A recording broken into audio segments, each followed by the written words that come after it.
So what makes a great bikepacking route?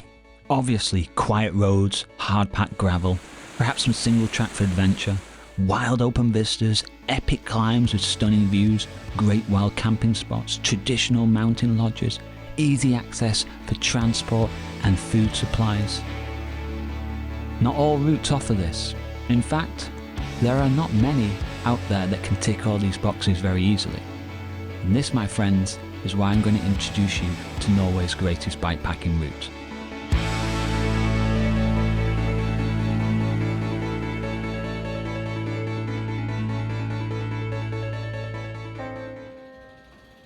So this journey begins in Norway's capital, Oslo. It's early Saturday morning in late August. The whole country has been blessed with sunshine for the weekend. I'm looking for a weekend route that is easy logistically with little planning, pre-booking or organisation. Mjølkevegen is like the equivalent of plug and play, click and collect, out of the box ready. You basically just jump on a train and go. You don't need to organise anything else.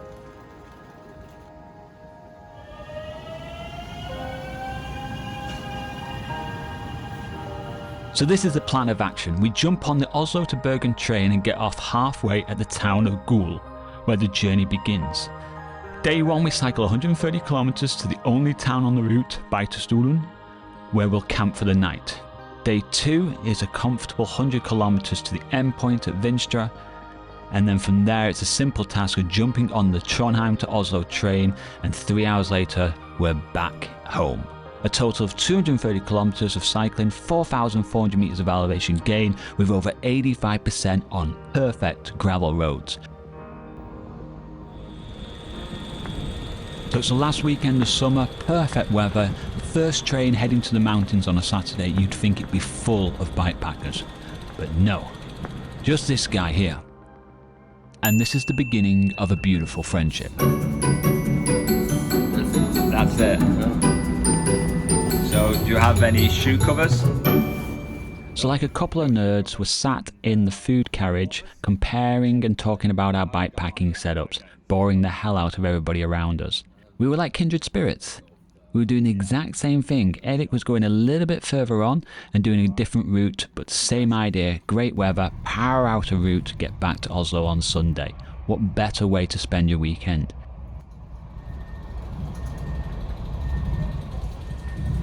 The great thing about the Oslo to Bergen line is there's usually a full carriage for bikes. The reason for this is because of the famous Rollerveien or Rallerveien cycling route, which basically all these people are heading to. It's kind of the only route that most people know about. I should mention that this is in 2021 and this is what the new cycling carriage looks like. Still plenty of space, but you should always book your bike on board in advance. So it's 9:30. It's 9:30 and we are in Gol.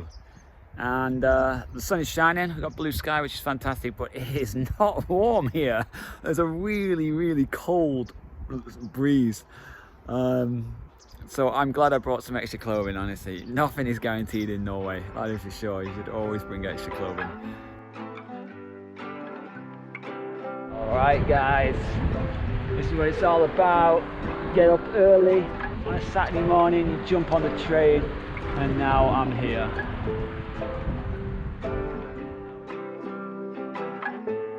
Straight away we've got an 800 meter climb, which will bring you up onto the top of rolling alpine plains. From there it flattens out with spectacular views for the next 200 and so kilometers. The gravel is in excellent condition and the traffic very light. Once in a while a car or tractor may pass you, but in general these are cycling roads.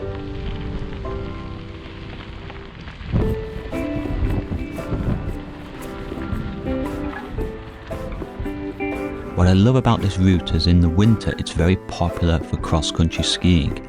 So every 40 or 50 kilometers you're going to come across a small cafe, maybe with a kiosk. So easy to keep yourself resupplied without having to carry too much food.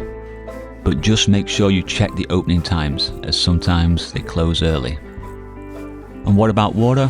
Yeah, you're not going to have a problem filling them bottles up. Nice open plains. There's trees dotted about. Although this section is very, very flat, you get beautiful views of Hemsedal mountain range. And then on day 2 you have Jotunheimvegen National Park as your backdrop.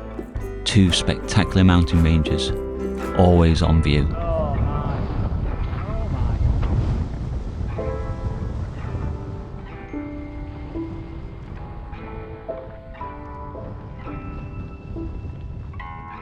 After a quick stop in Vasset, I decided to go off-route a little bit and try out a bit more of a rough road. You see, there are so many gravel roads in this area that you don't have to stick to the route. You can experiment if you want, but be warned, the road may disappear. Hello, how are you?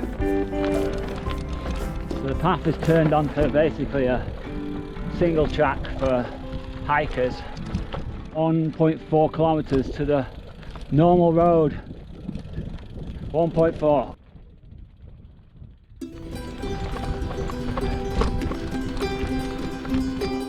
We have a road. We have a road. Goodbye, footpath. Hello, road.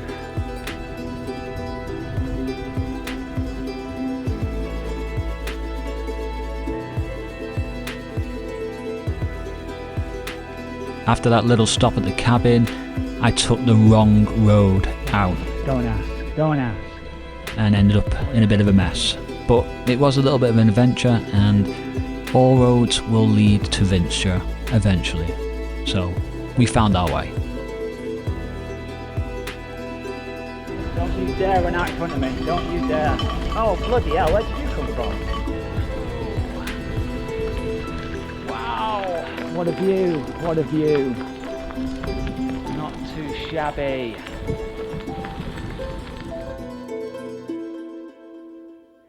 Now that is a cabin.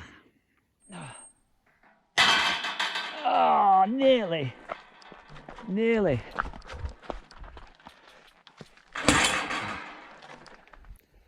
We're going this way, unfortunately. I'd like to go this way, but this way it is.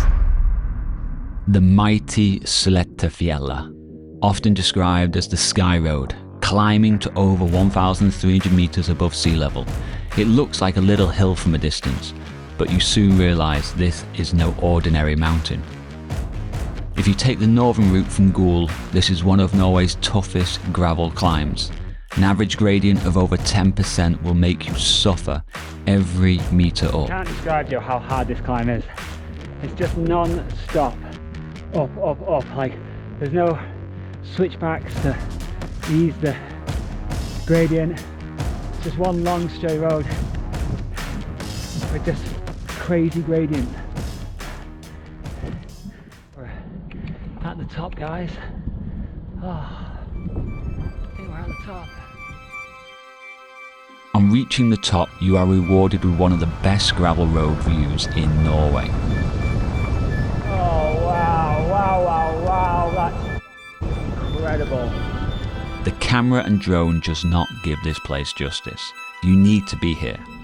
The edge of Jotunheimvegen National Park lies in front of you for the first time.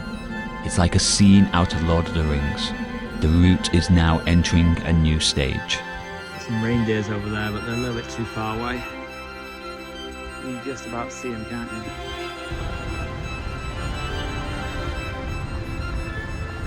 Now what I should be doing is pitching my tent here, but I brought a bivvy to save weight, and it's freezing cold and there are mosquitoes about. So I head down to the town of Valdresflye,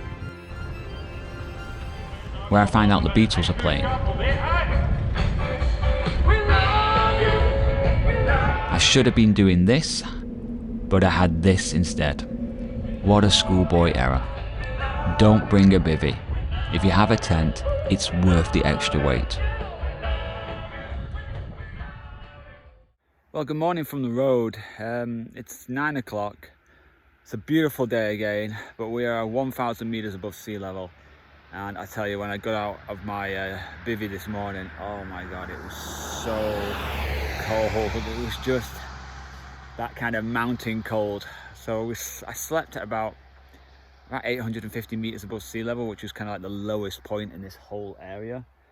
This is Road 51. It's quite a famous road because it goes kind of through Jotunheimvegen, or to the side of Jotunheimvegen, which is like probably the most famous national park in Norway, home of the giants as well. All the really high mountains are in Norway, so the ones over 2,000 meters. So it's going to be pretty epic. 13 kilometers from Bikepacking and you reach another beautiful mountain lodge. This one is one of my favorites. I've actually done a video on this, which you can watch here, where I interview the owner and give you a guided tour. Yeah, okay, welcome to Jotunheimvegen Hotel. Bygden is a very old hotel in the mountains of Norway. It was actually established in 1897 by a guy called... It's beautiful inside, but outside's even better.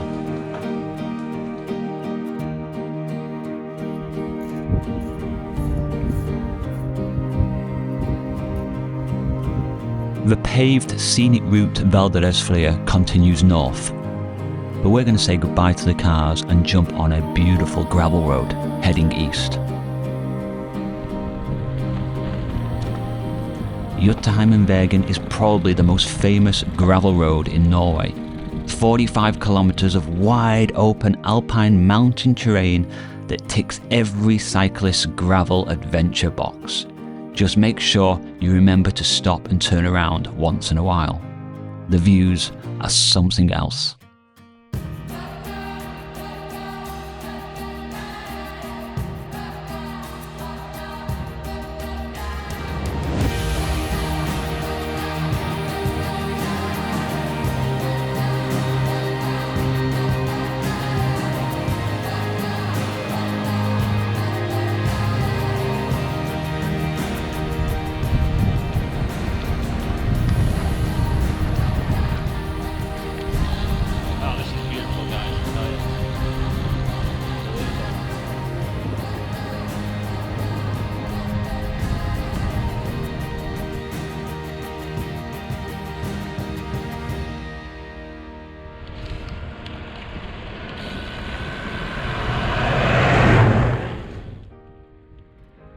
So this road is definitely everything that it's made out to be. It's absolutely stunning, the landscape. It's just so raw.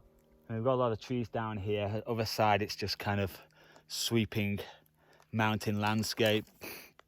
And you can just see so far all around you. You can see for absolutely miles. It's stunning, absolutely stunning. The road's pretty damn good condition. Lots of ups and downs as you'd expect, but my goodness, this is one hell of a gravel road. I don't think you'll find many better gravel roads in Europe, to be honest. Yeah. And, wild. Look at this. Can you move? Left or right, doesn't matter. If you want to play chicken, we'll play chicken. Yeah. Mjølkevegen in English translates to the Milk Way or the Milk Route, and that's basically because all the cows here in the summer can run freely around. And apparently, legend has it, this produces the world's greatest milk.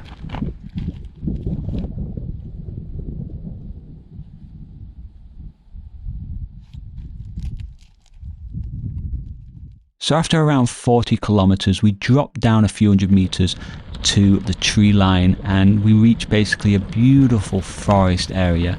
And this will characterize most of the region now as we head to Vinstra. Well, this would have been the perfect place to camp last night. 600 meters above sea level, so it's not going to be too cold. Look at this lake, man.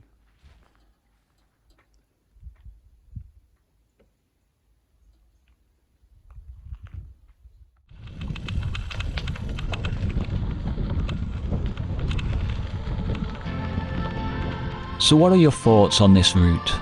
The weather up here is usually not this good. Cold, wet and windy conditions are not uncommon, but having cycled this route in all types of conditions, I don't regret any opportunity to explore this terrain. As you've seen, logistically it's easy to do. And to make it even easier, on cyclenorway.com I have created a full detailed page explaining everything about this route and all the alternatives, add-ons, detours, extended options for every type of adventure. Join the free membership and get access. And lastly, what about that other bikepacker I met on the train on the way to Goul? Yeah, I think he had a good time too. And the year after, we actually met up and did a few routes together. You can watch them here. Some of them are really good. Check this one out. No, I agreed with it as well. Both of our stupid ideas.